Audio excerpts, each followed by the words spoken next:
آج 4 عورتوں کی بات ہوگی اور ان چاروں کے واقعات بڑے ہی عجیب و غریب ہیں۔ کچھ نے تو ایسا مقام پایا کہ عقلیں حیران ہیں، اور کچھ نے بہت کچھ پا کر بہت کچھ کھو دیا۔ جی ہاں، عجیب و غریب واقعات اور عبرت انگیز واقعات ہیں۔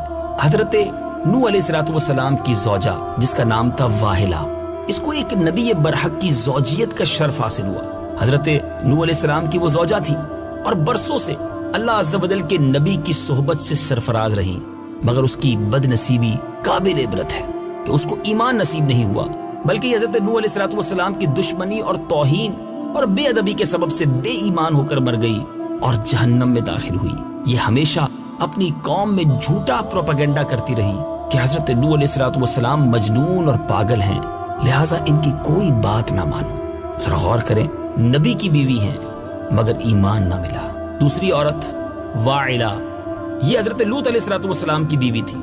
یہ بھی اللہ عز و جل کے ایک جلیل القدر نبی علیہ السلام کی زوجیت اور صحبت سے برسوں سرفراز رہی، مگر اس کے سر پر بد نصیبی کا ایسا شیطان سوار تھا کہ سچے دل سے کبھی ایمان نہیں لائی، بلکہ عمر بھر منافقہ ہی رہی اور اپنے نفاق کو چھپاتی رہی۔ جب قوم لوط پر عذاب آیا اور پتھروں کی بارش نازل ہونے لگی، اس وقت حضرت لوط علیہ السلام اپنے گھر والوں اور مومنین کو ساتھ لے کر بستی سے باہر چلے گئے تھے۔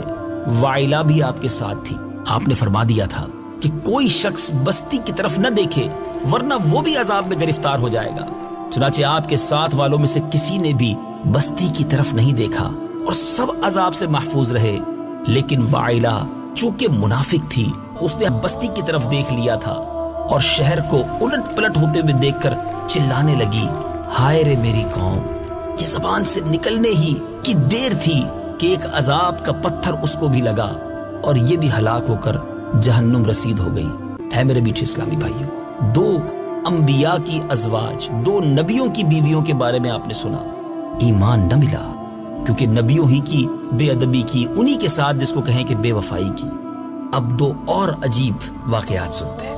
آسیہ، یہ فرعون کی زوجہ تھی۔ ذرا ایک طرف غور کیجئے، نبیوں کی بیویاں تھیں اور یہ حضرت آسیہ جو ہیں یہ فرعون کی زوجہ۔ فرعون تو حضرت موسیٰ علیہ السلام کا بدترین دشمن تھا، لیکن حضرت آسیہ رضی اللہ تعالی عنہا نے جب جادوگروں کو حضرت موسیٰ علیہ السلام کے مقابلے میں مغلوب ہوتا دیکھا تو ان کے دل میں بھی ایمان کا نور چمک اٹھا اور وہ ایمان لے آئیں۔ جب فرعون کو خبر ہوئی تو اس ظالم نے ان پر بڑے بڑے عذاب کیے، بہت زیادہ مارا، زد و کوب کیا اور چومیخا کر دیا، یعنی 4 خونٹیوں میں آپ کو گاڑ دیا۔ حضرت آسیہ رضی اللہ تعالی عنہا کے چاروں ہاتھوں پیروں میں لوہے کی کیلیں ٹھوک کر چاروں کونوں میں اس طرح جکڑ دیا کہ وہ ہل بھی نہیں سکتی تھی، اور بھاری پتھر آپ کے سینے پر رکھ کر دھوپ کی تپش میں ڈال دیا اور دانا پانی بند کر دیا۔ ذرا غور کیجئے، ایک عورت ذات پر اس کے ہاتھ پیروں میں کیلیں ٹھوک دی جائیں، دھوپ میں رکھ دیا جائے، سینے پر پتھر رکھ دیا جائے، مارا جائے، پھر بھی صبر کیسا تھا، پھر بھی ایمان پر عزم و استقلال کیسا تھا۔ ان مصائب و شدائد کے باوجود آپ اپنے ایمان پر قائم و دائم رہیں اور فرعون کے کفر سے خدا عز و جل کی پناہ چاہی۔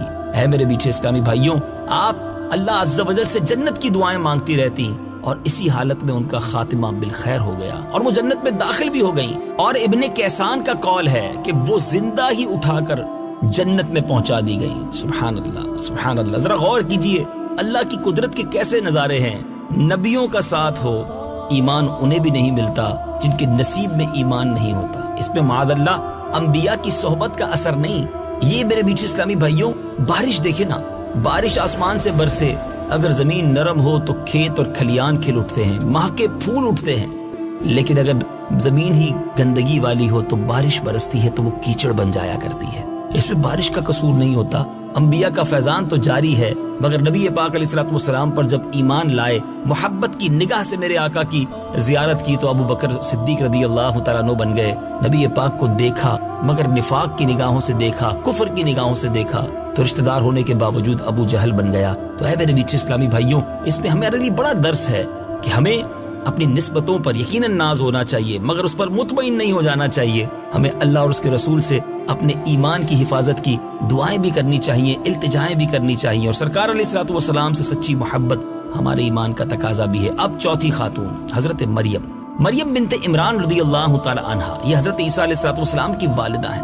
چونکہ حضرت عیسیٰ علیہ السلام ان کے شکم سے بغیر والد کے پیدا ہوئے، چنانچہ ان کی قوم نے ان سے انتان کیا، بدگمانیاں کی، ان کو بڑی تکلیفیں پہنچائیں، مگر یہ صابر و شاکر رہیں اور اتنے بڑے مراتب اور درجات سے سرفراز ہوئیں کہ اللہ تبارک و تعالیٰ نے قرآن مجید میں ان کی مدح و ثنا کا بار بار خطبہ ارشاد فرمایا۔ ان چاروں خواتین کے بارے میں قرآن مجید نے سورہ تحریم میں فرمایا، جس کی تلاوت بھی سنتے ہیں اور آئیے ترجمہ بھی سنتے ہیں۔ ضرب الله مثلا للذين كفروا امرأة نوح وامرأة لوط كانتا تحت عبدين من عبادنا صالحين فخانتاهما فلم يغنيا عنهما من الله شيئا وقيل ادخلا النار مع الداخلين۔ ترجمہ: اللہ نے کافروں کے لیے نوح کی بیوی اور لوط کی بیوی کو مثال بنا دیا۔ وہ دونوں ہمارے بندوں میں سے دو صالح بندوں کے نکاح میں تھیں، پھر ان دونوں عورتوں نے ان سے خیانت کی تو وہ صالح بندے اللہ کے سامنے انہیں کچھ کام نہ آئے، اور فرما دیا گیا کہ جانے والوں کے ساتھ تم بھی جہنم میں جاؤ۔ وضرب الله مثلا للذين آمنوا امرأة فرعون إذ قالت رب ابن لي عندك بيتا في الجنة ونجني من فرعون وعمله ونجني من القوم الظالمين۔ ترجمہ: اور اللہ نے مسلمانوں کے لیے فرعون کی بیوی کو مثال بنا دیا جب اس نے عرض کیا، اے میرے رب، میرے لیے اپنے پاس جنت میں ایک گھر بنا اور مجھے فرعون اور اس کے عمل سے نجات دے اور مجھے ظالم لوگوں سے نجات عطا فرما۔ ومريم ابنة عمران التي أحصنت فرجها فنفخنا فيه من روحنا وصدقت بكلمات ربها وكتبه وكانت من القانتين۔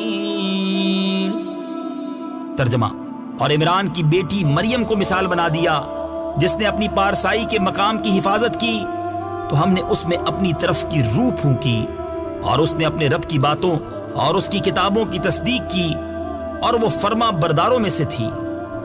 میٹھے میٹھے اسلامی بھائیوں اور بدری چل کے ناظرین، اس عجیب و غریب واقعہ کو سن کر کیا سیکھنے کو ملا؟ واہلہ اور وائلہ دونوں نبی کی بیویاں ہو کر کفر و نفاق میں گرفتار ہو کر جہنم میں داخل ہوئیں، اور فرعون جیسے کافر کی بیوی حضرت آسیہ رضی اللہ تعالی عنہا ایمان کامل کی دولت پا کر جنت میں داخل ہوئیں، اور حضرت آسیہ حق ظاہر ہو جانے کے بعد اس طرح ایمان لائیں کہ فرعون کے کفر سے بالکل منہ موڑ لیا، اور اس نے جتنے بھی مظالم کیے اس پر وہ ثابت قدم رہی۔ اللہ مجھے اور آپ کو اپنے ایمان کی حفاظت کی فکر بھی عطا فرمائے۔